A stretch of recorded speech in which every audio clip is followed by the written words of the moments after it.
விஜயை முதலமைச்சராக்குவதை விட எடப்பாடிக்கு ஒரு பாடம் புகட்டணும் அரசியல் ரீதியாங்கிறத விட அந்த நோக்கம் தான் அவருக்கு மேலோங்கி இருக்கும்.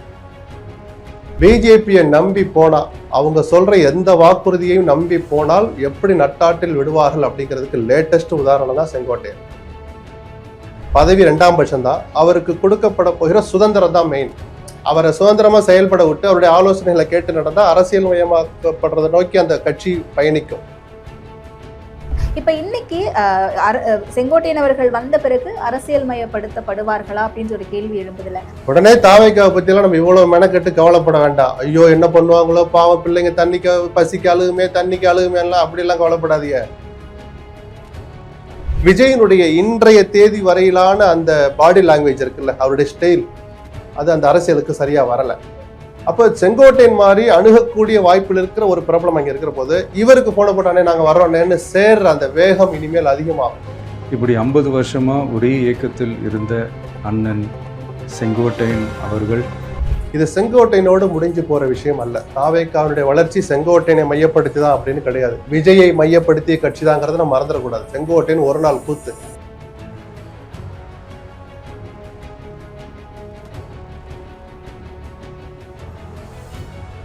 ஆச்சி அதிரசமா விடுங்க, கையில தட்டி சூடான எண்ணெயில பொரிச்சா அதிரசம் ரெடி. வணக்கம் சார். வணக்கம். அண்ணன் திரு செங்கோட்டையன் அவர்கள் அரசியல் அனுபவமும் களப்பணியும் மிக்கவர். தாவேகாவில் அவர் இணைந்தது தாவேகாவிற்கு உறுதுணையாக இருக்கும் அப்படின்ட்டு விஜய் அவர்கள் வீடியோ வெளியிட்டிருக்காரு. அபிஷியலா செங்கோட்டையன் அவர்களுக்கு சால்வை போத்தி கட்சியில இணைச்சுக்கிட்டாரு. எப்படி புரிஞ்சுக்கலாம், என்ன நடக்குது அரசியல்? ஒரு வளர்கிற கட்சி, அரசியல் புரியாதவங்க, அரசியல் தெரியல, அடிச்சுவடி என்ன அடிப்படை என்னன்னு புரியல விஜய் வரைக்குமே அப்படின்ற ஒரு விமர்சனத்தை எதிர்கொண்டிருக்கிற அந்த கட்சிக்கு, விஜய்க்கு நீங்கள் சொன்ன அந்த தகுதிகள் படைத்த செங்கோட்டையன் போய் இணைஞ்சது மிகப்பெரிய பலமாக இருக்கும். அது விஜய்க்கும் சரி, அந்த கட்சிக்கும் சரி. அப்படியே அரசியல்லையே புரட்டி போட்டுரும் அப்படின்னு நம்ம சொல்லலை. எந்த அடிப்படை புரிதல் அல்லது என்ன செய்யறதுன்னு தெரியாமல் தவிக்கிறாங்கன்னு நம்ம சொல்கிறோமோ அந்த விஷயங்களுக்கு செங்கோட்டையன் மிக பெருவாரியாக உதவுவார். அது அந்த கட்சியினுடைய கட்டமைப்பை உருவாக்குறதுல தொடங்கி சில நிகழ்ச்சிகளை எப்படி நடத்தணும், ஒரு பொதுக்குழு செயற்குழுனா தீர்மானங்கள் எப்படி இருக்கணும், அது ஆர்டர், இதை செஞ்சுட்டா இதை செய்யணும், ஒரு தீர்மானத்தை எப்படி வாசிக்கணும், எப்படி கைதட்டி அதை ஆமோதிக்கணும் அப்படின்னு சில அடிப்படையான விஷயங்கள் இருக்குல்ல, இது கூட இங்கே யாருக்கும் தெரியாம தான் இருந்தது. நம்ம ஒரு 2 மாநாட்டை பார்த்தோம், 2-3 செயற்குழு பொதுக்குழுக்களை பார்த்ததை வச்சு சொல்கிறோம். எல்லாரும் அப்படியே கற்றுக்கிட்டு வந்துடணும்னு இல்லை. மக்கள்கிட்ட இப்போவும் நம்ம விஜய் விமர்சிக்கிறவங்க கூட ஒரு சிலர் அவர் இன்னும் அன்டெஸ்டட் அன்ப்ரூவ்டுன்னு சொல்லுவாங்க. ஆனால் பெருவாரியாக அவர் இரட்டை இலக்கத்தில் வாக்கு சதவீதத்தை பெறுவாங்கிறத யாருமே மறுக்கலை. என்னை போன்றவர்கள்லாம் ஒரு 10-15% ரொம்ப தாராளமாக அவர் வாங்குற அளவுக்கான ஒரு கலைச்சூழல் இருக்குது. அது வெளியில் நம்ம பார்க்குறதுலையும் சரி, காதுக்கு வர்ற செய்திகள்ல இருந்தோம். அப்போ அதெல்லாம் இருக்குது, இது இல்லையே அப்படின்னு நம்ம அந்த கட்சியினரே கொஞ்சம் வருத்தத்தோட விவாதிச்சுக்கிட்டு இருந்த நேரத்தில் ஒரு என்ன சொல்றது, ஒரு வரமாக அமைந்தது அந்த கட்சிக்குன்னு சொல்லலாம் செங்கோட்டையனுடைய வரவை. செங்கோட்டையனுக்கு இது எந்த அளவுக்கு கை கொடுக்கும் அப்படின்னா, ஒரு ஆங்கிள் பார்த்தா ஒரு அசூயைன்னு சொல்லுவோம்ல, அப்படி இல்லை, ஒரு பெருமைக்குரிய முடிவா அப்படின்னா நான் தனிப்பட்ட முறையில் இல்லைன்னு தான் சொல்லுவேன்.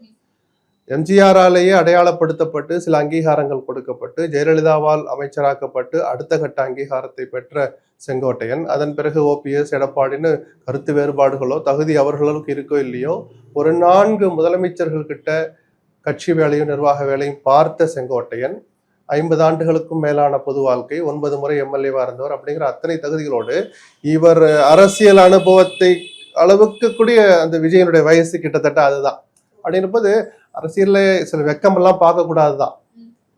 பட் செங்கோட்டையனை தள்ளி நின்று பார்க்கிற என்னை போன்றவர்கள் எவ்வளவு பேர் இருக்கிறோம்ல, அவங்க எடுத்தெடுப்புல சூப்பர் அற்புதம் அப்படின்லாம் சொல்ல முடியாது இதை. ஆனா எந்த அரசியல்வாதிக்கும் ஒரு தனி மனித நிர்பந்தம், தனி மனித நியாயங்கள் எல்லோருக்கும் உண்டு.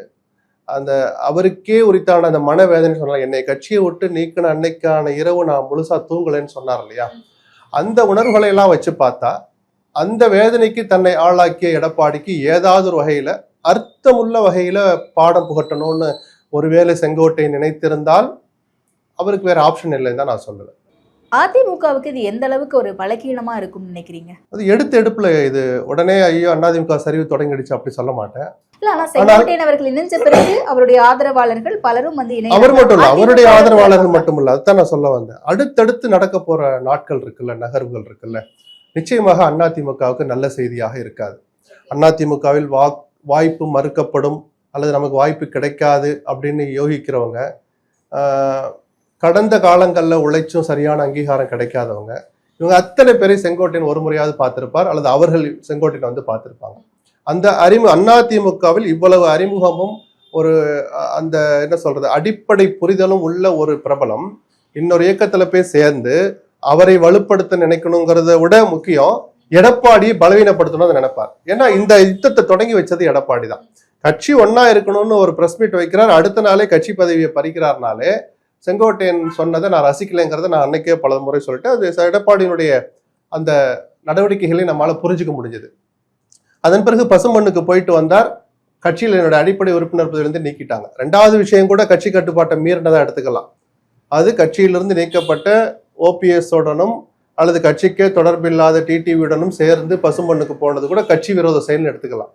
ஆனால் முதல் முறையாக ஒரு பிரஸ் மீட் வச்சார்ல, நான் ஒருங்கிணைக்கிற முயற்சியில பொதுச்செயலாளர் இறங்கணும், யார் யாரை சேர்க்கணும்னு அவர் முடிவு பண்ணட்டும், அவர் 10 நாளைக்குள்ள எடுக்கலன்னா அந்த முயற்சியில நான் இறங்குவேன்னு சொன்னார் இல்லையா, அது ஒரு இயல்பான கட்சி நடவடிக்கைகளை விட மாறுபட்டதே தவிர கட்சி விரோதம்னு சொல்ல முடியாது. ஏன்னா இவ்வளவு தூரம் போய் பிரஸ்ல சொல்லணுமா, என்கிட்ட சொல்லியிருக்கலாமே அப்படின்னு ஒரு போன் போட்டு அரவணைத்திருக்க வேண்டிய எடப்பாடி, அல்லது அவருக்கு ஒரு எச்சரிக்கை விடுத்து ஒரு மன்னிப்பு கடிதம் கொடுங்க, இந்த மாதிரி பண்ணாதீங்க, நீங்க சொன்னதை நான் கேட்கிறேன், எல்லாரும் டிஸ்கஸ் பண்ணி முடிவெடுப்போம், அவங்கெல்லாம் இணைச்சா என்ன பிளஸ் என்ன மைனஸ்னு ஒரு சின்ன ஒரு ஆய்வை கூட அல்லது ஒரு விவாதத்தை கூட நடத்த தயங்குகிற எடப்பாடிக்கு ஒரு பாடம் புகட்டணுங்கிறதா பிரதானமா இருக்கும். இன்னைக்கு சொல்ற செங்கோட்டையனுடைய மனநிலை விஜயை முதலமைச்சராக்குவதை விட எடப்பாடிக்கு ஒரு பாடம் புகட்டணும் அரசியல் ரீதியாங்கிறத அந்த நோக்கம் தான் அவருக்கு மேலோங்கி இருக்கும். அதுதான் நான் தனி மனித நியாயம்னு சொன்னேன். ஆனா இன்னைக்கு காலையில பிரேக்கிங் நியூஸ் போகும்போது என் அம்மா கேட்டாங்க, செங்கோட்டையன் அவர்களுக்கு இருக்கக்கூடிய அந்த ஒரு அரசியல் அனுபவத்துக்கு இப்ப புதுசா ஆரம்பிச்ச விஜய்க்கு எதுவுமே தெரியாது, போய் சேரணுமா, அப்ப இவருடைய அரசியல் அனுபவத்துக்கு அது கெட்ட பேரை கொடுத்துறாதா அப்படி இல்ல. அதனால சொன்ன ஒரு அசூயை அல்லது ஒரு அசௌகரியம் அல்லது பெருமைக்குரிய முடிவு அற்புதமான முடிவுன்னு எடுத்த உடனே சொல்ல முடியாது. இது இங்க ஒவ்வொரு வீட்லயும் எழ தொடங்கி இருக்குல்ல இந்த கேள்விகள். அப்ப எல்லாருக்கிட்டையும் அப்படின்னு இல்ல. அப்ப இவர் சொல்ல போற நியாயங்கள், அவர் நடந்துக்க போற விதம் இல்ல, இதுக்கு அந்த உங்க வீட்டுல உங்களுடைய அம்மா கேட்ட அதே கேள்வி மாதிரி அரசியல் புரிதலும் அரசியல் தெளிவும் கேள்வி கேட்கிற அறிவும் படைத்த வேறு சிலர் எப்படி கேட்பாங்க, இவர் இவ்வளவு பிடிவாதம் படிக்கணுமா எடப்பாடி அப்படிங்கிற கேள்வியும் சேர்த்து கேட்கிறவங்களும் இருக்கிறாங்க. ஸோ இதனுடைய ஆவரேஜ் அதை எப்படி லைவ்லியா கொண்டுட்டு போறது, அந்த உணர்வை எப்படி மேலோங்க செய்யறது, அதிமுக தொண்டர்கள்ட்ட இந்த கருத்தை எப்படி புகுத்துறது அப்படின்னு செங்கோட்டையின் அடுத்தடுத்து நடத்த போகிற அந்த காய் நகர்த்தல்கள் இருக்குல்ல அரசியல் நிகழ்வுகள், அதுவும் கூட அந்த திசையை தீர்மானிக்கும். செங்கோட்டையன் நான் போய் சேர்ந்தது தப்பு இல்லைன்னு நிரூபிக்க வேண்டிய கட்டாயம் அவருக்கும் இருக்கு, நான் சேர்ந்த இடம் சரிதான். இன்னொன்னு, எடப்பாடிக்கு பாடம் போட்டுன்னா இடதுசாரி இயக்கங்களில் ஏதேனும் ஒன்றில் இணைந்து அப்படின்னு போய் அங்கே போய் சேர முடியுமா? இல்லை. எடப்பாடியை அரசியல் ரீதியாக அதிமுகவை அரசியல் ரீதியாக வீழ்த்த தகுதி படைத்த இயக்கங்கள்கிட்ட சேரணும். பிரதானமா இருக்கிறது திமுக. நான் பலமுறை சொல்லியிருக்கிறேன், எல்லாருக்கும் தெரிஞ்சதுதான், திமுக எதிர்ப்பு தான் ஒரு அதிமுக தொண்டனுடைய அடிநாதம். அப்போ அதனால நம்ம திமுகவுக்கு ஃபர்ஸ்ட் சாய்ஸா எடுத்துக்கிட்டு போக முடியாதுன்னு நினைச்சிருந்தா கூட, எடப்பாடி வீழ்த்துறதுக்காக போலான்னு நினைச்சிருந்தா கூட அங்கே ஒரு தனி மனித உணர்வு மேலோங்கி இருக்கும். சரி வேண்டாமே, அங்கே போய் சங்கடப்படுறதோட நம்ம இங்கே போலாமேன்னு அவரு சிலதை நினைச்சு எடுத்திருக்கலாம். செங்கோட்டையன் விரிவா வெளிப்படையா என்ன பேசுறாங்க பொறுத்துதான். அது எல்லா கட்சியில இருந்தும் அதை பேசதான் செஞ்சிருப்பாங்க. நம்ம அதுக்குள்ள போக வேண்டாம். நடந்து முடிஞ்சு போய் இன்னொரு கட்சியில இணைஞ்ச பிறகு என்னவெல்லாம் யாரெல்லாம் தோது விட்டாங்கன்னு டிடிவி தினகரனுமே கூட சொல்லியிருப்பார். சரிங்க நீங்க போயிட்டு வாங்கன்னு சொல்லியிருக்க மாட்டார். ஏன்னா தினகரன் வந்து சந்திச்சதா அவர் சொல்றாரு, செங்கோட்டையன் வந்து என்னை சந்தித்தார் அப்படின்னு. அந்த சந்திப்புல கூட நல்லபடியா போயிட்டு வாங்கன்னு அவர் சொல்லியிருப்பார். யோசிச்சுக்கங்க, பாத்துங்க, இவ்வளவு காலம் இருந்தீங்கன்னா சொல்லியிருப்பாரு. புரியுதுங்களா? அப்ப திமுக அங்கே போறதை விட நம்ம எழுத்துக்கலாமே நினைச்சிருக்கலாம். பட் அவங்க கொஞ்சம் லேட்டா காயினை காத்திட்டாங்களோன்னு தோணுது. இப்ப இன்னைக்கு செங்கோட்டையன் அவர்கள் வந்த பிறகு அரசியல் மயப்படுத்தப்படுவார்களா அப்படின்னு ஒரு கேள்வி எழும்புதில்ல.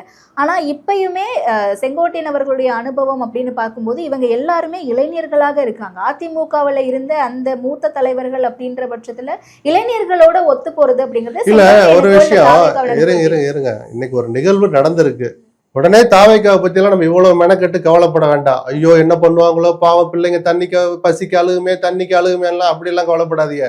ஒரு நிகழ்ச்சி நடந்திருக்கு, அதோட இம்பாக்ட் என்னவா இருக்கும் அவ்வளவுதான். அதனால நான் சொன்னேன், செங்கோட்டையனுக்கு அங்கே கொடுக்கப்பட போகிற பதவி மட்டும் முக்கியம் இல்ல, பதவி 2ஆம் பட்சம் தான். அவருக்கு கொடுக்கப்பட போகிற சுதந்திரம் தான் மெயின். அவரை சுதந்திரமா செயல்பட விட்டு அவருடைய ஆலோசனைகளை கேட்டு நடந்தா அரசியல் மயமாக்கப்படுறதை நோக்கி அந்த கட்சி பயணிக்கும். இப்போ இவர் போனதே சில பேருக்கு எரிச்சலை உண்டு பண்ணியிருக்கோம், அதை யாருமே மறுக்க முடியாது. அதையெல்லாம் சமாளிச்சு ஒரு ஆவரேஜ் பண்ணி இதுல விஜய்க்கும் இனிமேல் கூடுதல் செங்கோட்டை வந்துட்டார் இனிமேல் பார்த்துக்குவாரு சும்மா இருக்க முடியுமா? விஜய் தன்னுடைய அரசியல் பாணியை முதல்ல மாற்றணும். முதல்ல இந்த பவுன்சர்கள் கலாச்சாரத்தை இன்னைக்கு ஒரு பத்திரிகையாளர் போட்டு அடிக்கிறாங்க. இதெல்லாம் தமிழ்நாட்டுக்கு எடுபடாது. நீங்க ஒரு அரங்க கூட்டம் நடத்துறீங்க, இதான் செங்கோட்டை இனிமேல் இதைத்தான் சொல்லி தரணும்னு நான் பத்திரிகையாளரா நான் விரும்புறேன். விஜய் ஆட்சிக்கு வரதெல்லாம் அப்புறம் எப்ப இப்படி ஒரு கூட்டம் நடத்துறீங்க, இதுக்கு பேரு மக்கள் சந்திப்புன்னு சொல்லாதீங்க, மக்களே சிரிப்பான்னு முதல்ல சொல்லிக் கொடுக்கணும் விஜய்க்கு. அது உங்க கட்சியினுடைய நிர்வாகிகளை கூட்டி வச்சு ஒரு அரங்கத்துக்குள்ள பேசுறீங்க, QR கோடெல்லாம் வச்சு யாருன்னு பார்த்து உள்ள விடுறீங்க. பப்ளிக் கலந்துக்கிட்டாங்களா? இல்ல, கட்சியினரும் மக்கள்ல ஒரு அங்கத்தினர் தான். அப்ப கட்சியினர் சந்திப்புன்னு தான் நீங்க சொல்லியிருக்கணும். இந்த ஸ்டைல்ல இருந்து முதல்ல விஜய் வெளியே வரணும். சினிமா தனத்திலிருந்து விஜய் இன்னும் வெளியே வரவே இல்லை. செங்கோட்டையினுடைய முதல் சவால், அவசியமான ஒரு காரியம் அதுவாதான் இருக்கும். விஜய அந்த சினிமா பிம்பத்துக்குள்ள இருந்து வெளியில எடுத்துட்டு வந்து நீங்கள் மக்களோடு மக்களா இணைஞ்சிருங்கன்னு சொல்றதுதான் செங்கோட்டையனுக்கும் பிரயோஜனமா இருக்குமே தவிர, இல்லாட்டி அவர் என்ன நினைச்சாலும் திருப்பி அதே வளையத்துக்குள்ளதான் போய் சிக்குவாங்க. நீண்ட காலத்துக்கு அந்த இயக்கத்துக்கு இந்த ஸ்டைல் பலன் அளிக்காது. அதுதான் யங்ஸ்டர்ஸ் உடைய மைண்ட் செட்ல இருக்காங்க அப்படின்னும் போது இவருடைய இந்த முன்னெடுப்புகளுக்கு ஒத்து போவாங்களான்னு கேட்கிறேன். இல்ல, அது நம்ம போக போக தானே பார்க்கணும். இன்னைக்கே 1000 கேள்விகளுக்கு பதில் சொல்லணும்னா எனக்கு செங்கோட்டையனுக்கே தெரியாது, விஜய்க்கே தெரியாது. இப்போ செங்கோட்டை வந்துட்டாரு, ஜெயலலிதாவுடைய டூர் பிளான்லாம் நல்லா போட்டவரு. அப்போ ஒத்துழைக்கிற அதிமுக தொண்டர்கள் இருந்தாங்க. அவ்வளவு ஆர்ப்பரிப்புக்கு இடையிலையும் அந்த பேரிகார்டுக்கு இடையில தள்ளி அப்படி பின்னாடி நிக்கிறோம்னா நின்னாங்க. அந்த ஆர்ப்பரிப்பை பேரிகார்டுக்கு பின்னாடி காட்டிக்கிட்டு இருந்தாங்க. அங்கேதான் லிமிட்னா அந்த லிமிட்டை கடைபிடிச்சாங்க. இப்ப இவர் எடுக்க போற முனைப்புகளுக்கு அந்த கட்சியுடைய தொண்டர்கள், ரசிகர்கள், இந்த இளைஞர்கள் எவ்வளவு தூரம் ஒத்துழைப்பான்னு பார்த்துட்டு தானே சொல்ல முடியும். இதை நான் எழுதி தர்றேன், செங்கோட்டை வந்துட்டார், இனிமேல் எதுவுமே நடக்காது சொல்ல முடியுமா? அவர் முயற்சிகளை எடுப்பார். அதுக்கு எந்த அளவுக்கு அவங்க ஒத்துழைக்கிறாங்க, அது தொடர் முயற்சிகளா இருக்குமா, இல்ல ஆரம்பத்திலேயே அவரை ஏன்டா இங்க வந்து நொந்து போக போறாங்களா, அதெல்லாம் நம்ம இன்னைக்கே எல்லாத்துக்கும் பதில் சொல்ல முடியாது. புரியுது புரியுது. பாண்டிச்சேரிக்கு போறதுக்கு அனுமதி கேட்டிருக்காங்க விஜய் தரப்புல இருந்து. அப்ப இனிமே பயணங்கள் தொடர போகுது அப்படிங்கறத புரிஞ்சுக்க முடியுது. அப்ப இது எல்லாத்துக்குமே செங்கோட்டையன் வர்றது தாவேகாவுக்கு ஸ்ட்ராங்கா இருக்கும், அதிமுகவுக்கு ஏதோ ஒரு வகையில சரிவு இருக்குன்னு சொன்னீங்க. இந்த சரிவு எதனால சொன்னேன்னா, அப்படி ஒரு ஊரறிஞ்ச பிரபலம் தமிழ்நாடு முழுக்க அதிமுக தொண்டர்கள்ட்ட, நிர்வாகிகள்ட்ட, மேல்மட்ட தலைவர்கள்கிட்ட நல்ல தொடர்பில் இருக்கிற செங்கோட்டையன் இன்னொரு இயக்கத்துல போய் இருந்துகிட்டு தன்னை அவமானப்படுத்திய, தன்னை வேதனைக்கு ஆளாக்கிய எடப்பாடிக்கு ஒரு பாடம் போட்டுங்க போது செங்கோட்டையன் அமைதியா இருக்க மாட்டார். அப்போ அந்த தனிநபர்களை, அங்கே வருத்தத்துல வேதனையில் இருக்கிறவங்கள தொடர்பு கொண்டு இவரும் பேசுவார். இங்க நான் ஆரம்பத்துல சொன்னேன், வாய்ப்பு கிடைக்காதுன்னு நினைக்கிறவங்க, நமக்கு சான்ஸே வராதுன்னு நம்புறவங்க, இவங்க எல்லாம் அடுத்த ஆப்ஷனை தேடி போற போது விஜயனுடைய இன்றைய தேதி வரையிலான அந்த பாடி லாங்குவேஜ் இருக்குல்ல, அவருடைய ஸ்டைல், அது அந்த அரசியலுக்கு சரியா வரல. அப்ப செங்கோட்டையன் மாதிரி அணுகக்கூடிய வாய்ப்பில் இருக்கிற ஒரு பிரபலம் அங்க இருக்கிற போது இவருக்கு போன போட்டானே நாங்க வர்றோம்னு சேர்ற அந்த வேகம் இனிமேல் அதிகமாகும். அது மிக நிச்சயமாக முதல்ல பாதிக்கப்பட போற கட்சி அதிமுகவா தான் இருக்கும். நிர்வாகிகள் அப்படின்னு மட்டும் புரிஞ்சுக்கலாமா? இல்ல நடந்தாலும் தெரியும், தெரியலையே. அது தமிழ்ல யாரு வர்றா, கூட எத்தனை பேரை கூட்டிட்டு வர்றாங்க? ஏன்னா தொண்டர்கள் எல்லாருமே கட்சியில போய் இணைகிற போது ஒரு பிரபலம் யாரெல்லாம் அவருடைய ஆதரவு எல்லாருமே மேடையில் நிக்க மாட்டாங்க. அதன் பிறகு அவர் களத்துல போய் எடுத்து சொல்லி, அப்பா நான் ஏன் விஜய் கிட்ட போனேன், அண்ணன் செங்கோட்டையன் போடான்னு போனேன், அவர் இப்ப நம்பிக்கை தர்றாரு, நீங்களும் வாங்கன்னு அதன் பிறகு தொடர்ந்து களத்துல வேலை செஞ்சாதான் அது கூட்டமா மாறும். இல்லாட்டி ஒரு போட்டோ ஃப்ரேம்ல ஒரு 10 பேர் நிக்கிறாங்கன்னா அந்த 10 பேரோட தான் சுருங்கும். கேள்விகள் 1000 இருக்கு. இது பயணிக்கப்பட போற திசை இந்த விளைவுகளை ஏற்படுத்தும் நம்ம ஓரளவு யூகிக்கலாம்னு சொல்றேன். நான் போக போக தானே நமக்கு என்ன இம்பாக்ட், எவ்வளவு பேர் சேர்றாங்கன்னு நமக்கு தெரியும். அதிமுகவுல கூட்டணியில இருக்க பாஜகவுக்கு ஏதாவது சிக்கல் இருக்காதுல்ல? பாஜகவுக்கு என்ன இருக்கு? அவங்க ஒரு துளி கூட கவலைப்படல. ஒரு விஷயத்த பிஜேபின்னு சொன்னதுனால நான் சொல்றேன், பிஜேபியை நம்பி போனா, அவங்க சொல்ற எந்த வாக்குறுதியையும் நம்பி போனால் எப்படி நட்டாட்டில் விடுவார்கள் அப்படிங்கிறதுக்கு லேட்டஸ்ட் உதாரணம் தான் செங்கோட்டையன். ஏன்னா தெரிந்தும் தெரியாமலும் அவரை சில நேரம் டெல்லிக்கு வரவழைச்சி, சென்னையிலேயே சில ரகசிய சந்திப்புகளை நடத்தி, அவருக்கு சில நம்பிக்கைகளை கொடுத்து, இல்ல ஏதோ ஒரு கலாட்டாவை ஆரம்பிங்கன்னு சொன்னாங்களா, இல்ல நல்ல காரியத்தை நீங்க தொடங்குன்னு சொன்னாங்களா, நமக்கு திரைமுறை நடந்தது தெரியாது. ஏதோ ஒண்ணு நடந்ததுங்கிறத பிஜேபியினரே மறுக்க மாட்டாங்க.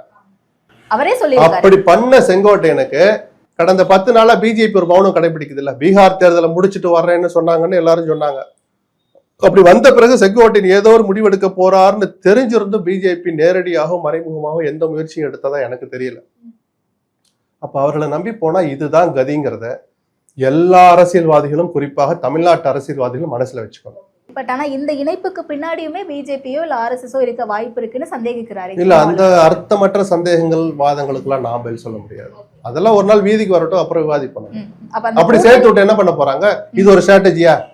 எதிராளி. நீங்க ஒரு அணியை அமைச்சிட்டீங்க, எடப்பாடி முதலமைச்சர் வேட்பாளர்னு அறிவிச்சுட்டு விஜய் போய் நீங்க பலப்படுத்துங்கன்னு சொல்றதுக்கு எதுக்கு செங்கோட்டையன் அனுப்பிவிடணும்? இது என்ன லாஜிக்கே இல்லாத ஸ்ட்ராட்டஜி. அதனாலதான் நான் அதை பதில் சொல்ல விரும்பல. ஓகே. அண்ட் திமுக பேசி ஆகணும் கண்டிப்பா. அதிமுகவுக்கு ஒரு பலகீனம் இருக்கு. அதிமுக விட்டுட்டு நம்ம கிட்ட வந்துருவாரு அப்படின்ற முயற்சிகளை நிறைய வகையில் எடுத்தாங்க திமுக. நிறைய வகையில் எடுக்கல, தொடர்ச்சியாகவும் எடுக்கல. இவர் 2 நாள் முன்னாடி ஏதோ வருதுன்னு தெரிஞ்சு நேத்தி தான் ஒரு நாள் கொஞ்சம் மெனக்கட்டாங்களே தவிர, இன்னொன்னு ஏதோ கைத்தை கட்டி தூக்கிட்டு வர்ற வேலை இல்லை. இது மனசும் கொஞ்சமாவது ஒத்து வரணும் அந்த தனிநபருக்கு. அதனால அது நடந்து முடிஞ்சதை போய் திருப்பி பின்னாடி பார்க்க வேண்டாம். அப்ப விஜய் எவ்வளவு நாளா பேசிக்கிட்டு இருக்காரு? அது நமக்கு தெரியாம பேசிட்டு இருந்திருக்கலாம் இல்லையா? அப்போ சாய்ஸ் 2 இருக்கு. நம்ம 3 சாய்ஸ் செங்கோட்டையன் முன்னாடி இருந்துச்சு. நான் சொல்லி முடிச்சிடறேன். எடப்பாடியை எதிர்த்து நம்ம பிரஸ் மீட் வைக்க போறோம்னா எடப்பாடி நம்ம மேல என்ன நடவடிக்கை எடுப்பார்னு செங்கோட்டையன் நல்லா தெரியும். அப்போ நடவடிக்கை எடுத்தால், எடுக்க போனால், எடுக்கிற சூழல் வந்தால் நம்ம கிட்ட 3 ஆப்ஷன் இருக்குன்னு அவர் நினைச்சிருப்பார். 1 தினகரன் ஓபிஎஸோட இணைந்து செயல்படுறது, இதே மாதிரி பாதிக்கப்பட்டவர்கள். 2வது திமுகவில் சேர்றது. 3வது விஜயோட சேர்றது. வெளிப்படையான ஒரு அர்த்தமுள்ள ஆப்ஷன்னா இதுதான். இந்த 3ஐயும் அவரும் யோசிச்சுட்டு இருந்திருப்பார்ல. இதுல சில பேர் நேரடியாக முயற்சி பண்ணியிருப்பாங்க, சில பேர் மறைமுகமா பேசியிருப்பாங்க. போனை ஒட்டு கேட்கறது வசதி நமக்கு இல்லை, நமக்கு அந்த பழக்கமும் இல்லை. இல்லாட்டி நம்ம செங்கோட்டையனோட யாரெல்லாம் பேசுறா நம்மளும் தெரிஞ்சு வச்சுட்டு இருக்கலாம். அவர் வெளியே சொல்லாத வரைக்கும் நமக்கு தெரியாது. இந்த முயற்சிகளுக்கெல்லாம் பிறகு வந்த அந்த ரிசல்ட்டை வச்சுதான் நம்ம பார்க்க வேண்டியிருக்கு. சேகர் பாபு வெளிப்படையா பார்த்ததுனால நேற்று எல்லா ஊடகங்களும் சொன்னாங்க. அவரை தாண்டி எத்தனை பேர் மறைமுகமா போன்லயாவது பேசியிருப்பாங்க நமக்கு தெரியுமா? முன்னா அமைச்சர் முத்துசாமி பேசினதா ஒரு தகவல் இருக்கு. எத்தனை பேருக்கு தெரியும்? ஸோ இதெல்லாம் வெளியே தெரியாம பல முயற்சிகளும் நடந்திருக்கும். இதெல்லாம் இப்ப சமீபத்துல நடந்தது. இவர் அங்க இருக்க மாட்டார் அல்லது இருக்கிற சூழல் இல்ல, அதிமுகவில் நீடிக்க செங்கோட்டையன் விரும்பலன்னு தெரிஞ்ச பிறகு வீசப்பட்ட வலைகள். அதுல ஒரு வலையில போய் சிக்கியிருக்கிறார். சிக்கினாரா இல்ல இவரே அந்த வலையை தேடி போனாரா இல்ல வலையெல்லாம் வேணாம்ப்பா நானே வர்றேன்னு போனாரான்னு தெரியல. திமுகவுமே இவ்வளவு நாள் தாவேக்காவை கண்டும் காணாமல் தான் போய்கிட்டு இருந்தாங்க. அங்கங்க விமர்சனங்களை மட்டும் தெளிச்சுக்கிட்டு இருந்தாங்க. இவங்க ஒரு இளைஞர் கூட்டம், அவங்களுக்கு கொள்கையே கிடையாது அப்படின்ற அளவுக்கு தான் ஒரு மேடையிலும் விமர்சனம் செய்துட்டு இருந்தாங்க. அப்ப இன்னைக்கு செங்கோட்டையனுடைய வருகை இப்படி கொஞ்சம் கொஞ்சமா தாவேக்காவுக்கு ஒரு வலுசை இருக்குது அப்படின்னும் போது திமுகவுக்கு இது ஒரு ஷேக் கொடுக்குமா? இல்ல, எல்லா கட்சிகளுமே விஜயனுடைய வருகையின் போதே நான் சொன்னேன் எல்லா கட்சிகளும் உஷாரா இருக்கணும், எல்லா கட்சிகளுக்கும் பாதிப்பு இருக்கும்னு நான் சொன்னேன். இப்ப 10-15% வாக்குகள் நிச்சயமா வாங்குவார்னு ஒரு பார்வை இருக்குல்ல. அந்த 15% அல்ல குறைஞ்சது 10% வைங்க. யாரோட ஓட்டு அது? ஏற்கனவே இந்த இயக்கங்களுக்கெல்லாம் போட்டுக்கிட்டு இருந்தவங்க தானே அங்கே போட போறான். புதுசா வர்றவங்க ஒரு சொற்பம் தான். 100%ல 2%, 3% தான். மீதம் இருக்க அந்த 7% அல்லது 15 எடுத்துக்கிட்டா அந்த 12-13% யாரு? திமுக ஓட்டு போட்டவங்க, காங்கிரஸுக்கு, விடுதலை சிறுத்தைகளுக்கு, இடதுசாரிகளுக்கு, பிஜேபிக்கு, தினகரனுக்கு, அன்புமணிக்குன்னு எல்லாரும், சீமானுக்கு, இவங்கெல்லாம் போட்டவங்க தானே ஒரு குரூப்பே அங்கே சேர்றாங்க. அப்ப எல்லாருக்கும் தான் பாதிப்பு இருக்கும், திமுகவுக்கும் பாதிப்பு இருக்கும். ஆனா இப்படி அரசியல் தெரிந்த பிரபலங்கள் போய் சேர்றத ஆட்சியை தக்க வைக்க நினைக்கிற திமுக கொஞ்சம் கூடுதல் ஒரு பதட்டத்தோடு கவனிக்கும்னு நான் எதிர்பார்க்கிறேன். இப்போ விஜயை பொறுத்த வரைக்கும் அவருடைய கட்சிக்குள்ளேயே சரியான கட்டமைப்பு கிடையாது. அண்ட் விஜய் ஆக்சஸ் பண்றதுக்கு ரொம்ப கஷ்டமா இருக்குன்னு சொல்றாங்க. செங்கோட்டையன் அவர்களுக்கும் அப்படியான ஒரு நிலை இருக்குமா? இல்ல, முதல்ல அவர் அதை சரிப்படுத்திப்பார் நம்புறேன். ஏன்னா அவர் அந்த அளவுக்கு டீல் பண்ண விட மாட்டாங்க. இது செங்கோட்டையனோடு முடிஞ்சு போற விஷயம் அல்ல. தாவேக்காவுடைய வளர்ச்சி செங்கோட்டையனை மையப்படுத்தி தான் அப்படின்னு கிடையாது. விஜயை மையப்படுத்திய கட்சி தாங்கிறத நம்ம மறந்துடக்கூடாது. செங்கோட்டையன் ஒரு நாள் கூத்து. அவருடைய செயல்பாடுகள் ஆர்கனைசேஷன் ரீதியா உருவம் இல்லாம திரைக்கு பின்னாடி நடந்துட்டு இருக்கோம். டெய்லி செங்கோட்டையன் இன்று காலை 10 மணிக்கு புறப்படுகிறார், ஈரோட்டிலிருந்து புறப்பட்டு அப்படின்னு ஷெட்யூல்லாம் நம்ம பார்க்கணும்னு அவசியம் இல்லை, அவங்களும் சொல்லணும்னு அவசியம் இல்லை. இந்த இயக்கம் மையப்படுத்தி நிற்கிறது அந்த அச்சாணிங்கிறது விஜய் தான். விஜய் தன்னை திருத்திக்கிடணும், தன்னை மாத்திக்கணும், ஸ்டைல வேற மாதிரி ஸ்டைலுக்கு வரணும் தான் நம்ம சொந்த பிம்பத்திலிருந்து வெளியே வரணும்னு சொன்னதுல எல்லாமே அடக்கம். அது செங்கோட்டையன் நீங்க எந்த அளவுக்கு மரியாதையா நடத்துறேங்கிறத பொறுத்து தான் மற்ற பிரபலங்கள் வந்து சேருவாங்க. அவர் அளவுக்கு அல்லது அவர் அருகில் இருக்கிற அளவுக்கான அந்த செல்வாக்கு படைத்தவங்க உங்களை நோக்கி வரணும்னா அந்த செங்கோட்டையனை விஜய் எப்படி நடத்துறார் அப்படிங்கிறத கவனிச்சுட்டு தான் வர ஆரம்பிப்பாங்க. தேர்தல் கண்ணு கெட்ட தூரத்துல இருக்கு. இன்னும் சொல்ல போனா கை கெட்டுற தூரத்துக்கு வந்துடுச்சு. விஜய் உஷாரா இல்லைன்னா இதெல்லாம் கனவாகவே களைஞ்சு போயிடும். இந்த 15% விஜய் ஆதவர்ஜனா சில பேட்டியில சொன்னாங்க 23 இருக்கும், 24% இருக்கிறோம். இதெல்லாம் சும்மா வெற்று கோஷமா தான் போய் முடியும். ஓகே, அப்ப 2026 எப்படி சார் இருக்கும்? எந்த அளவுக்கு சவாலா இருக்க போகுது? யாருக்கு? எல்லாருக்குமே. எந்த தேர்தலும் எல்லாருக்கும் சவாலானதுதான். அதான் சொன்னேன்ல, திமுக இந்த ஆட்சியை தக்க வைக்கிறதுக்கு பல சவால்களை எதிர்கொள்ள வேண்டியிருக்கும். விஜய் கண்டுக்காமே இருந்தா நீங்க தான் பாதிக்கப்படுவீங்க. அங்க யாரு போறா வர்றா, அவர் யாரோடு சேரணும், யாரோட சேர விடக்கூடாது அப்படின்னு இவங்க ஒரு கணக்கு போடுவாங்க. சரி, இவ்வளவு நடந்துருச்சு. எடப்பாடி என்ன பேசாம வீட்டுல முடங்கி இருக்க போறாரா? அவரும் அரசியல் பண்ணதான் போறார். மெகா கூட்டணி அமைப்போன்னு அன்னைக்கு எம்எல்ஏக்கள்கிட்ட மாவட்ட செயலாளர்கிட்ட சொல்லியிருக்கிறார். இருக்கிறத 2 கட்சி தான் வெளியில, பாமகவும் தேமுதிகவும். அந்த பாமக 2ஆ உடைஞ்சிருக்கு, 2ல 1 தான் வர முடியும். வந்தா கூட தேமுதிக இன்னைக்கு வரைக்கும் பதில சொல்லலை. ஸோ குறைஞ்சபட்சம் அவரையாவது 2 பாமகவில் 1ஐயாவது நம்ம பக்கம் கொண்டு வரணும்னு கூட்டணியை பலப்படுத்துறது எடப்பாடிக்கு இருக்கிற முதல் சவால். செங்கோட்டையனை பற்றிலாம் ரொம்ப கவலைப்பட மாட்டார். இந்த இயக்கம், நான் சொன்னது பொதுவான ஒரு பார்வை. அந்த ஒரு பார்வை, ஒரு என்ன எதிர்கால கட்சியினுடைய எதிர்காலத்தை நினைத்து பயப்படுகிற மனநிலை எடப்பாடிக்கு துளி கூட கிடையாது. அது உருவம் இல்லாம அந்த கட்சி அழிஞ்சிட்டு இருக்கிற பத்தி அவர் கவலையே படலை. ஆனா தேர்தலை பத்தி அவர் கவலைப்படுவார், தேர்தல் நோக்கி பயணிப்பார். இன்னொரு தோல்வி வந்தால் அதிமுக வீழ்ச்சியை தடுக்க முடியாது அப்படிங்கிற அந்த உண்மையை புரிஞ்சுக்கிட்டு அவர் இனிமேல் அவர் எப்படி தன்னை திருத்திக்கிறாருங்கிறதும் அந்த தொண்டர்களுக்கு இருக்கிற சவால், ஒரு எதிர்பார்ப்புன்னு வச்சுக்கிடலாம். எடப்பாடிக்கு ஒரு அணி அமைக்கிறது தான் சவால். சீமானுக்கு தான் வாங்கிய எந்த அங்கீகாரம் பெறுவதற்கு நாம் இந்த 8% 9% வாங்கணுமோ அந்த 9% தக்க வைக்கிறதா முதல் சவாலா இருக்கும் எல்லாருக்குமே. அந்த வகையில இப்ப அன்புமணிக்கு சவால் இருக்கும். அப்பாவோட நாம தான் உண்மையான பாமக நிரூபிக்கிறது அவருக்கு முதல் வேலையா இருக்கும். ஆட்சியை பிடிக்கிறது, யார் ஆட்சிக்கு வர்றது, காலை வர்றதுங்களாம் அவருக்கு 2வது தான். பாமக ஸ்திரமா என் கையில தான் இருக்குன்னு காட்டுறது ஒண்ணு. நான் பெத்த பையன் நீ 8 அடி பாய்ஞ்சா நான் எத்தனை அடி பாய்வேன்னு நிரூபிக்க வேண்டிய சவால், கடமை டாக்டர் ராமதாஸுக்கு இருக்கு. ஆளாளுக்கு அவங்கவுங்க பார்வைப்படி அவர்கள் அனுபவிக்கிற இந்த தற்கால சூழல் படி சவால்கள் நிறைஞ்சிருக்கு. அது தவிர ஒரு தேர்தலுக்கு ஒரு முக்கியத்துவம் இருக்கு. 2026 தேர்தலும் விஜயை மையப்படுத்திய ஒரு தேர்தலா இருக்கிறதுனால சுவாரஸ்யமா தான் இருக்கும். அண்ட் ஓபிஎஸ் அவர்களும் டிசம்பர் 15 வரும் ஒரு கெடு விதித்திருந்தாரு, அதிமுக ஒன்றிணைணும் அப்படின்ற மாதிரி. ஒருவேளை அது கை கூடலை அப்படின்ற பட்சத்துல, கை கூடாது அப்படிங்கிற மாதிரி தான் விமர்சகர்கள் பேசுறாங்க. அது கை கூடலை அப்படின்ற பட்சத்துல செங்கோட்டையன் வழியில் அவரும் போவாரா? தெரியாதுல்ல, அவங்க என்ன முடிவு, எவ்வளவு தூரம் தான் நீங்க யூகம் பண்ணுவீங்க. தாவேக்காவோட போய் கூட்டணி அமைக்கிறதுக்கு ஒரு ஆப்ஷன் இருக்கு. செங்கோட்டையன் வழினா செங்கோட்டையன் மாதிரி போய் கட்சியில சேர்ற தவறுகளை அந்த மாதிரி செய்ய மாட்டேன். செங்கோட்டையன் போனதே ஒரு மாதிரி தான் நம்ம பாக்குறோம். ஓபிஎஸ்க்கு அந்த நிர்பந்தம் கிடையாது. கட்சியில போய் சேரணும் என்ன அவசியம்? கூட்டணிக்கு வாய்ப்பு இருக்குல்ல, தினகரனுக்கு வாய்ப்பு இருக்குல்ல. இன்னும் திமுக அணியிலயோ அதிமுக அணியிலயோ சேர இடம் கிடைக்காத, சேர விரும்பாத சில கட்சிகள்லாம் இருக்காங்கல்ல. ஏன் அன்புமணி விஜயோட போக மாட்டார் என்ன நிச்சயம் இருக்கு? பிரேமலதா போகவே மாட்டான்னு உங்களால சொல்ல முடியுமா? இல்ல திமுக இன்னைக்கு வரைக்கும் உறுதியா இருக்கு, அதுல 1-2 பிச்சுக்கிட்டு விஜய் பக்கம் போக மாட்டான்னு ஏதாவது சொல்ல முடியுமா? எல்லாமே சாத்தியம் தான் அரசியல்ல. பொறுத்திருந்து பார்ப்போம். ஓகே, பொறுத்திருந்து பார்ப்போம் சார். நேரத்திற்கு நன்றி. நன்றி.